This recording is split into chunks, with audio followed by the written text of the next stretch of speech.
Medigel is a common medicinal salve used by paramedics, EMTs, and military personnel. It combines several useful applications: a local anesthetic, disinfectant, and clotting agent all in one.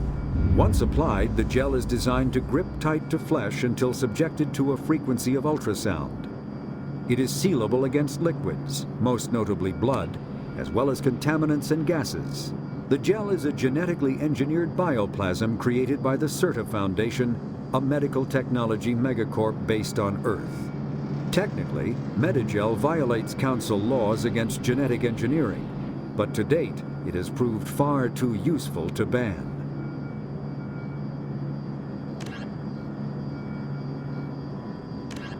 Immediately following the First Contact War, an anonymous extranet manifesto warned that an alien attempt at human genocide was inevitable. The manifesto called for an army, a Cerberus, to guard against invasion through the Charon Relay. Derided as survivalist rhetoric written by an elusive man, the manifesto and its anonymous author soon fell off the media radar. But in 2165, terrorists stole antimatter from the SSV Geneva. The sole figure arrested named his sponsor Cerberus. Throughout the 2160s and 2170s, alleged Cerberus agents assassinated politicians, sabotaged starships bearing EZO, and conducted nightmarish experiments on aliens and humans. Denounced as human supremacist, Cerberus calls itself human survivalist. Counter-terror experts speculate Cerberus may have changed leadership with its recent shift to stockpiling ships, agents, and weapons. Whether he, she, or they, the elusive man hides his finances hidden behind shell companies. Few doubt he will kill anyone attempting to expose him. The reclusive tycoon calling himself the elusive man is a human nationalist focused on advancing human interests, whatever the cost to non-humans. The Citadel Council regards him as a fanatic, posing a serious threat to galactic security. A mysterious maverick, to say the least, the elusive man heads the Cerberus network. Dubbed the Elusive Empire by investigators, Cerberus is an allegedly untraceable syndicate of private intelligence agencies, biotics laboratories, engineering and scientific research teams, and lucrative front companies. Branded a terrorist and seditionist organization by authorities, Cerberus is the only human power base other than the Terra Firma Party strong enough to embarrass, if not threaten, the Council and its human representatives.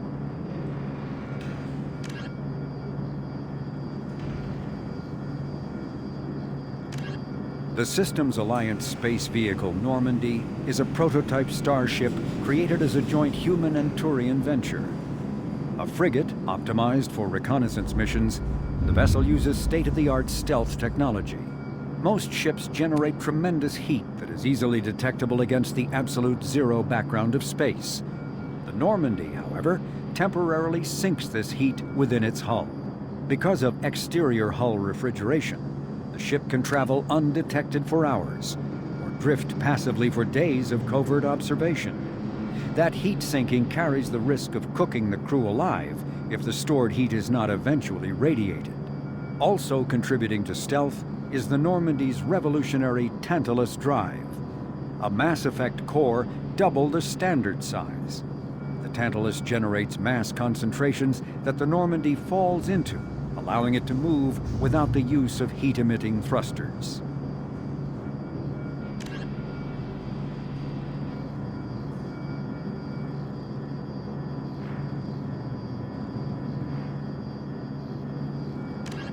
The Asari were the first species to discover the Citadel. When the Solarians arrived, it was the Asari who proposed the establishment of the Citadel Council to maintain peace throughout the galaxy. Since then, the Asari have served as the mediators and centrists of the Council. An all-female race, the Asari reproduce through a form of parthenogenesis. They can attune their nervous system to that of another individual of any gender and of any species to reproduce. This capability has led to the unseemly and inaccurate rumors about Asari promiscuity. Asari can live for over 1,000 years, passing through 3 stages of life. In the maiden stage, they wander restlessly, seeking new knowledge and experience.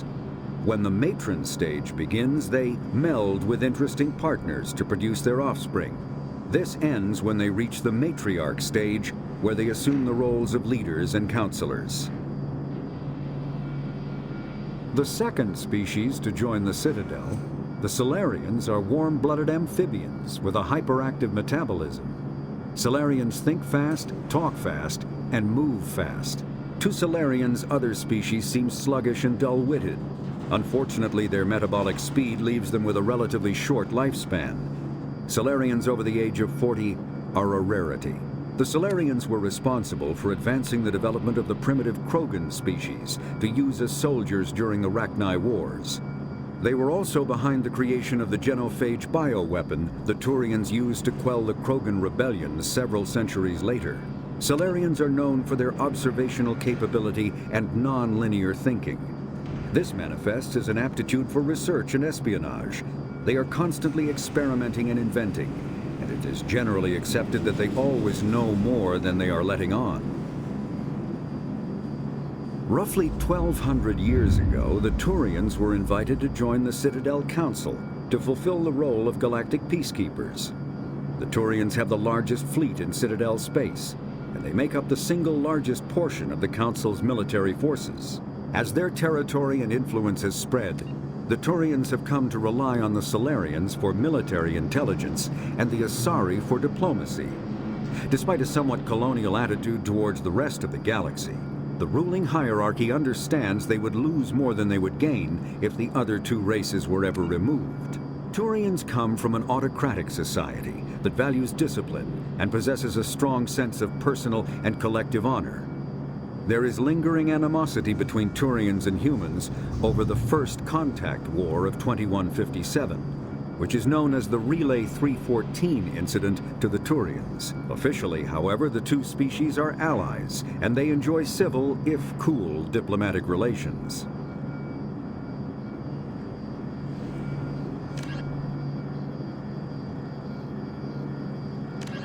In the early 2160s, the Alliance began aggressive colonization of worlds in the Skyllian Verge, much to the dismay of the Batarians, who had been developing the region for several decades. In 2171, the Batarians petitioned the Council to declare the Verge a zone of Batarian interest. The Council refused, however, declaring unsettled worlds in the region open to human colonization. In protest, the Batarians closed their Citadel embassy and severed official diplomatic relations with the Council, effectively becoming a rogue state. They instigated a proxy war in the Verge by funneling money and weapons to criminal organizations, urging them to strike at human colonies. Hostilities peaked with the Skyllian Blitz of 2176, an attack on the human capital of Elysium by Batarian-funded pirates and slavers. In 2178, the Alliance retaliated with a crushing assault on the moon of Torfin, long used as a staging base by Batarian-backed criminals. In the aftermath, the Batarians retreated into their own systems and are now rarely seen in Citadel space. The Volus are a member species of the Citadel with their own embassy, but they are also a client race of the Turians. Centuries ago, they were voluntarily absorbed into the hierarchy, effectively trading their mercantile prowess for Turian military protection. Erun, their homeworld, lies far beyond the normal life zone of its star.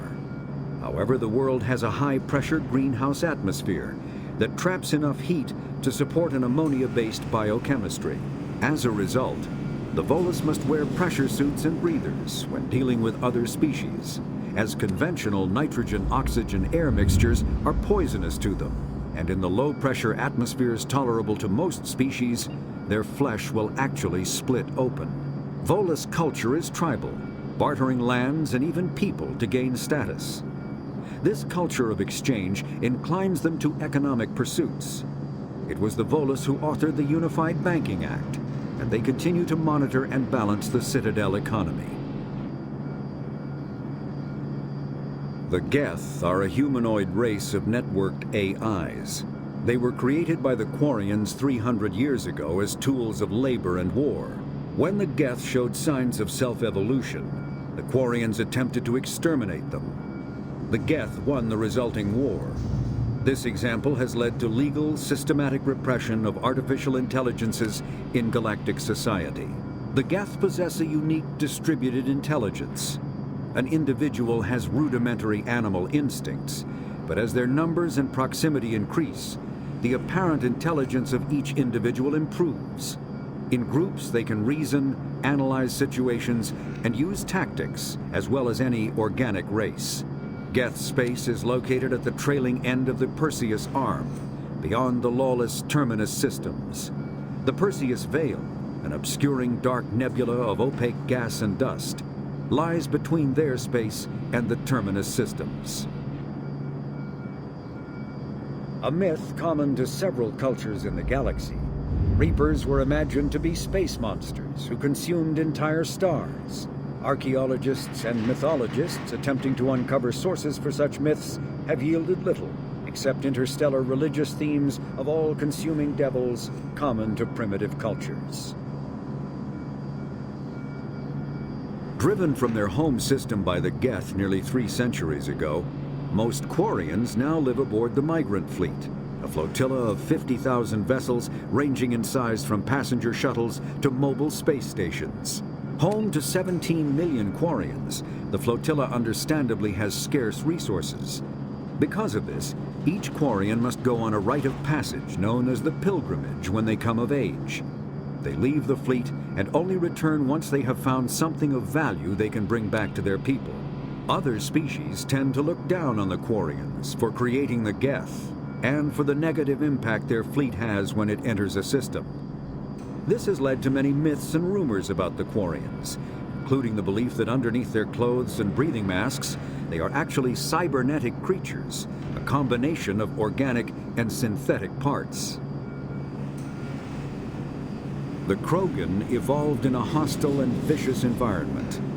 Until the invention of gunpowder weapons, eaten by predators was still the #1 cause of Krogan fatalities. Afterwards, it was death by gunshot. When the Solarians discovered them, the Krogan were a brutal, primitive species, struggling to survive a self-inflicted nuclear winter. The Solarians culturally uplifted them, teaching them to use and build modern technology, so they could serve as soldiers in the Rachni War.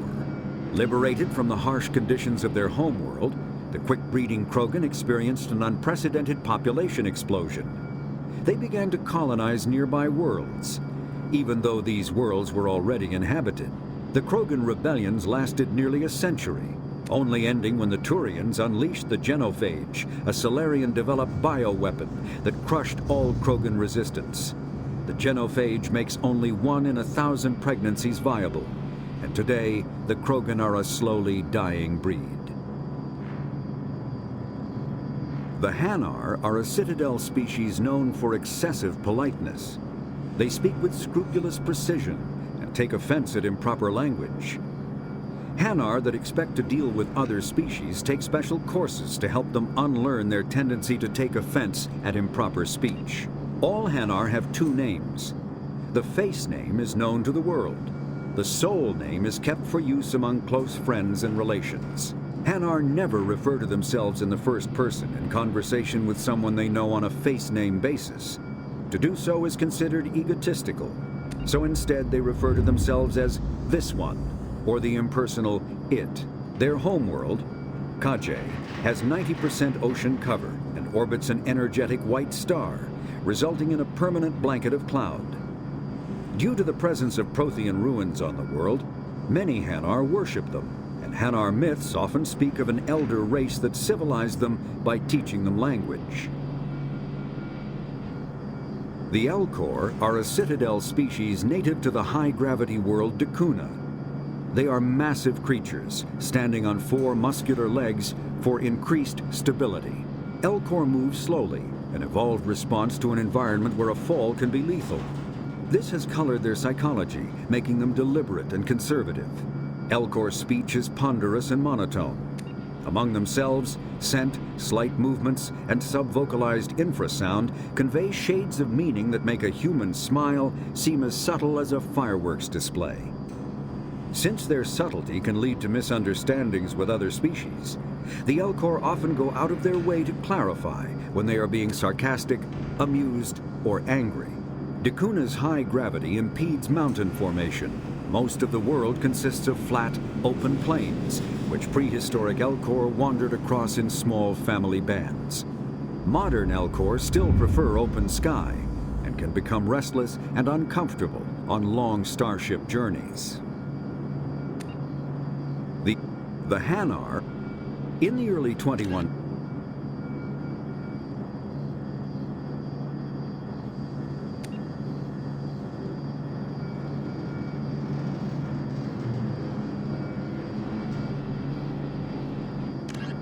"50,000 years ago, the Protheans were the only spacefaring species in the galaxy. They vanished in a swift galactic extinction. Only the legacy of their empire remains. They are believed to have built the mass relays and the Citadel, which have allowed numerous species to explore and expand throughout the galaxy. Prothean ruins are found on worlds across the galaxy. While surprisingly intact for their age, functioning examples of Prothean paleotechnology are rare. Time and generations of looters have picked their dead cities and derelict stations clean. Some believe the Protheans meddled in the evolution of younger races. The Hanar homeworld of Kadje, for example, shows clear evidence of former Prothean occupation. The presence of a former Prothean observation post on Mars has caused a rebirth of interventionary evolutionists among humans. These individuals believe the god myths of ancient civilizations are misremembered encounters with aliens.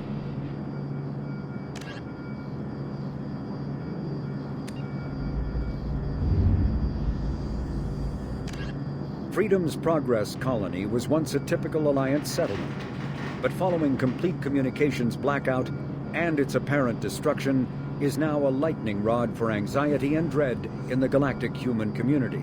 The communications blackout followed an upgrade of the colony's small military force, supplemented by mechs and security drones, with high-powered, tower-mounted Guardian lasers.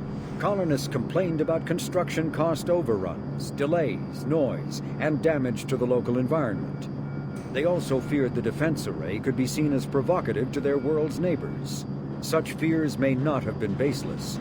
Authorities have still offered no explanation for the communications blackout, fueling rumors of plagues, natural disasters, or a cult-inspired mass suicide. Located in strategically insignificant space, Freedom's Progress colony had once offered residents spectacular rainbows, lush marshlands, and stunning mountain ranges. Its potential as an agricultural settlement and tourism wonderland rivaled that of any Alliance colony. Biotics is the ability of rare individuals to manipulate dark energy and create mass effect fields through the use of electrical impulses from the brain.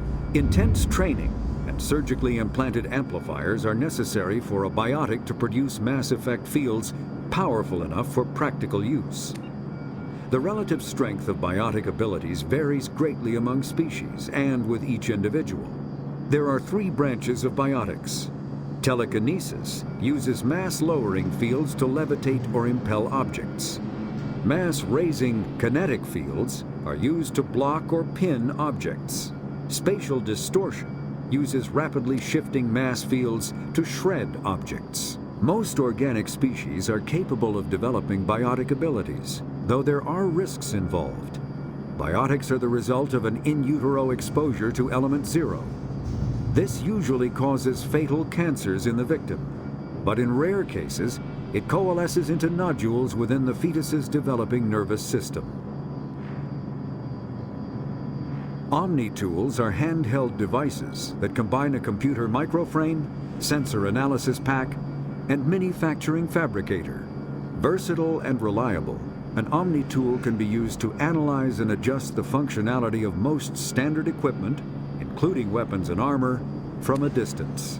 The fabrication module can rapidly assemble small three-dimensional objects from common reusable industrial plastics, ceramics, and light alloys. This allows for field repairs and modifications to most standard items, as well as the reuse of salvaged equipment. Omni-tools are standard issue for soldiers and first-in colonists. When subjected to an electrical current, the rare material dubbed element zero, or EZO, emits a dark energy field that raises or lowers the mass of all objects within it. This mass effect is used in countless ways, from generating artificial gravity to manufacturing high-strength construction materials. It is most prominently used to enable faster-than-light space travel. EZO is generated when solid matter, such as a planet, is affected by the energy of a star going supernova. The material is common in the asteroid debris that orbits neutron stars and pulsars. These are dangerous places to mine, requiring extensive use of robotics, telepresence, and shielding to survive the incredible radiation from the dead star.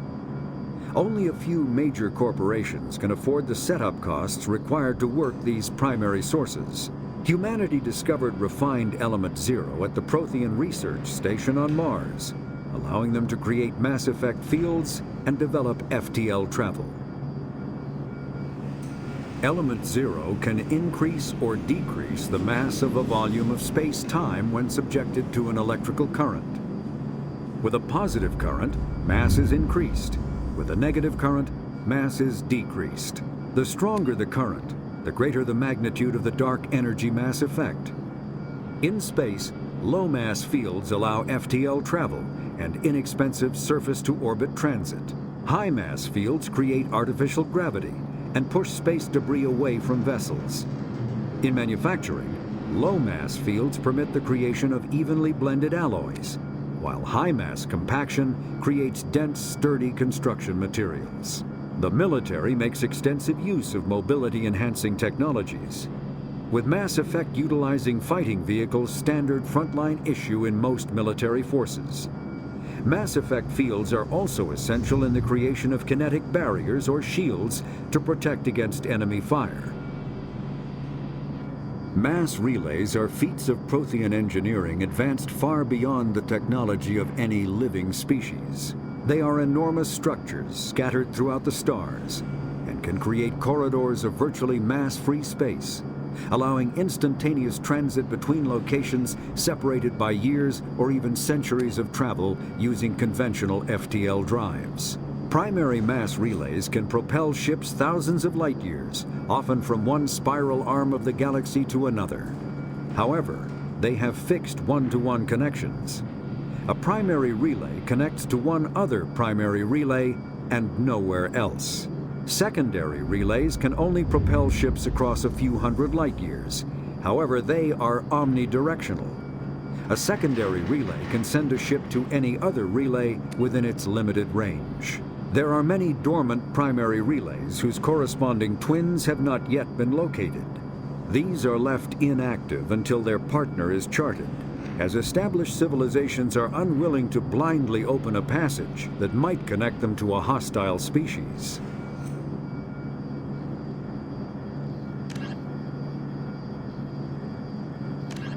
Spectres are agents from the Office of Special Tactics and Reconnaissance, and answer only to the Citadel Council. They are elite military operatives, granted the authority to deal with threats to peace and stability in whatever way they deem necessary. They operate independently or in groups of 2 or 3. Some are empathetic peacekeepers, resolving disputes through diplomacy. Others are cold-blooded assassins, ruthlessly dispatching problem individuals. All get the job done one way or another, often operating outside the bounds of galactic law. The Spectres were founded after the Solarians joined the Council. For many years they operated in secrecy as backroom problem solvers. Only after the Krogan rebellions did their activities become publicized. Assignment of a Spectre is less contentious than a military deployment, but makes it clear that the Council is concerned about a situation. The Citadel is an ancient deep space station, presumably constructed by the Protheans. Since the Prothean extinction, numerous species have come to call the Citadel home. It serves as the political, cultural, and financial capital of the galactic community. To represent their interests, most species maintain embassies on the Presidium, the Citadel's inner ring. The Citadel Tower in the center of the Presidium holds the Citadel Council chambers. Council affairs often have far-reaching effects on the rest of the galactic community. 5 arms, known as the wards, extend from the Presidium. Their inner surfaces have been built into cities, populated by millions of inhabitants from across the galaxy. The Citadel is virtually indestructible. If attacked, the station can close its arms to form a solid, impregnable shell. For as long as the station has existed, an enigmatic race called the Keepers has maintained it.